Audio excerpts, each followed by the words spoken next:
Joining me now is Jean Ross. She's co-president of National Nurses United, and they're doing something really interesting to fight for Medicare for all. So Jean, welcome to the program. Thank you. Great to have you here. Let's first talk about the Medicare for all proposal that was just announced in the House so that people have a sense of what it stands for. So I had Neera Tanden on the program just yesterday, and she was fighting for Medicare Extra for all, which is kind of a halfway step between what we have now and Medicare for all. What's the proposition you guys are fighting for?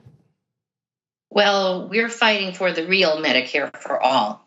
So we are telling people, please don't be fooled by imposters. It's a system that's single payer, government paid for, and it will cover everybody in the country. And when we say everybody, we really mean all. It also will include benefits that we have fallen behind in on Medicare. So vision, dental, that kind of thing. There'll be no cost at point of care. It'll be open for everybody from the minute that you're born. So Jean, why are the nurses so animated about this? Because you've really kind of made this a mission. So yeah, tell us why all of you as a union decided this was so important to you. Well, basically because we're nurses, we are charged with looking out for the public's health. We advocate for patients and their families. So this is a logical step. We've actually been fighting for it for decades now. But now we see a chance when we look at the surveys and what we know anecdotally from talking to people around the country that people really are ready for the concept. And we believe it's a basic human right. Nothing can change that.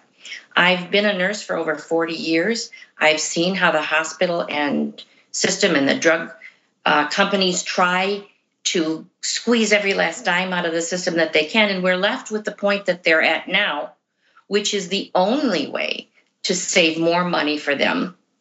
They're very greedy. The only way is to deny care. And it's literally killing people in this country. That's a good thing to be animated over if you're a nurse and you see it happening right in front of your eyes. What is this effort that you guys are going to put together that's a grassroots movement to help this piece of legislation? Well, we're going to do what we usually do, which we find works, is to actually talk to people face to face.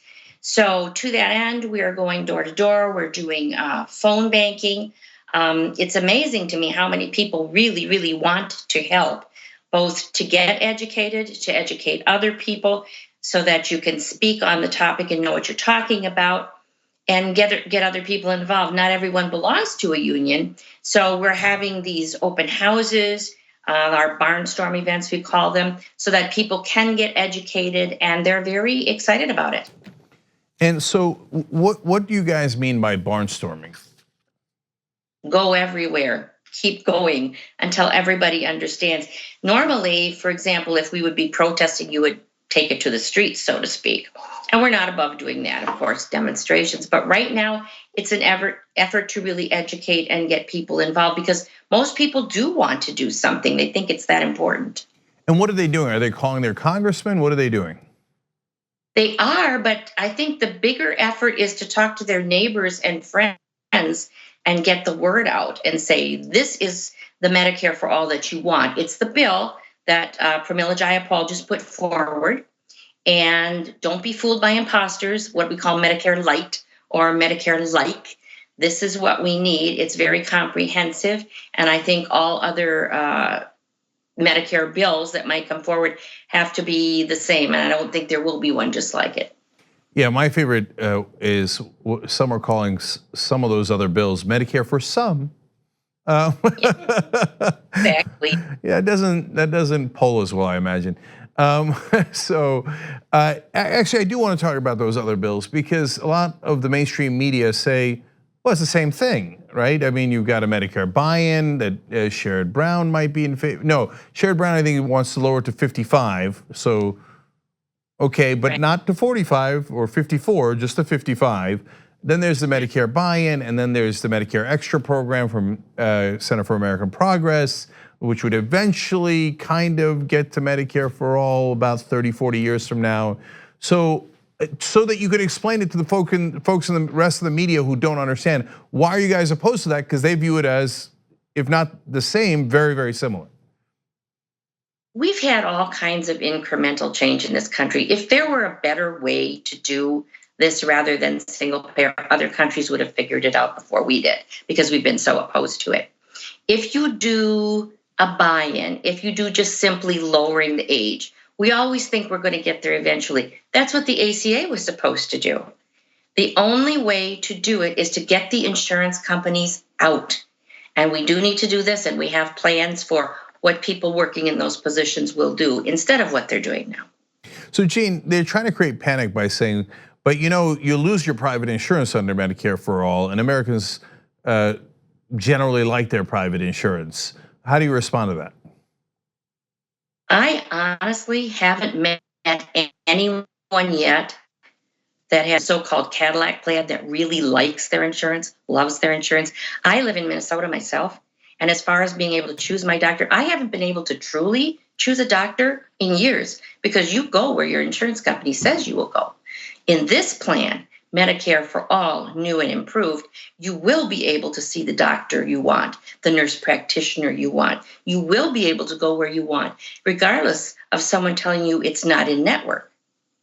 I always find it funny that under Medicare for All, you can go to any hospital you like and any doctor you like, but they say, but no, people are really attached to their insurance, not necessarily to their doctors. Really? No. I don't know anyone attached to their insurance. They might like their doctors that they think they're getting from their insurance, but. Yes, you form a relationship with your doctor and your nurse. You don't form it with some administrator in an insurance company. Yeah, and when you're dealing with an administrator in an insurance company, those are not usually happy days. Right, and so look, I mean, it takes me a month sometimes to get a checkup under private insurance.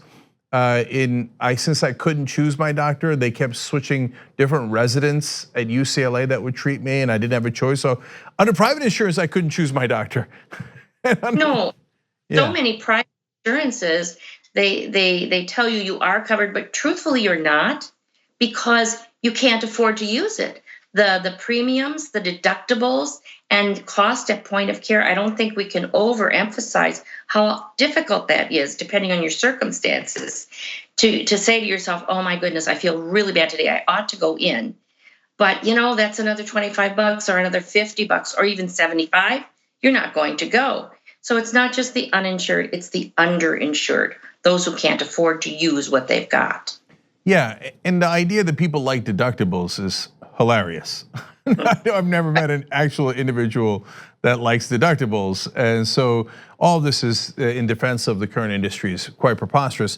So Jean, what do you think is gonna happen to Jayapal's bill? So I look, if we're keeping it real, the Republicans obviously are not going to pass it in the Senate, and Trump would veto it, even though he said he would do universal health care coverage, but he's a pathological liar, so no one's surprised by that.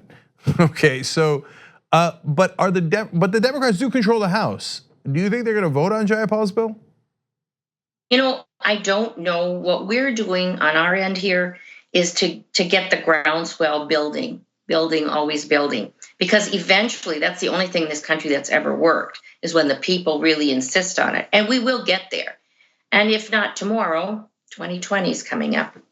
Yeah, and Jean, how about the other unions? So the nurses union has just been a lion, a giant on this. But what do you think the other unions are on this issue? Well, actually, we were surprised at the number of co-sponsors that Representative Jayapal got on this one. I think it's, 147 now? It's over 140 co-sponsors. So other unions have hopped on board that weren't necessarily the last time around when, for example, Bernie Sanders put the proposal forward. So I'm hoping that even more will hop on board now. And we aren't just talking to our neighbors, we're talking to our union brothers and sisters also and explaining why we should all be behind it. Okay, the website's nationalnursesunited.org. And Jean, can people participate in the barnstorms by going to that website? They can. They could also go to Medicare for All, the number 4, ALL.org, and that will get them there also. Okay, Medicare, the number 4, and then all.org. Okay. Correct. Jean, thank you so much for joining us. Really, really appreciate it. And thank you for being one of the leaders in this fight. Well, thank you for having us on. We appreciate the help. Thanks for watching this free clip of the Young Turks. Don't forget to become a TYT member today. For more exclusive content, join now at tyt.com/join.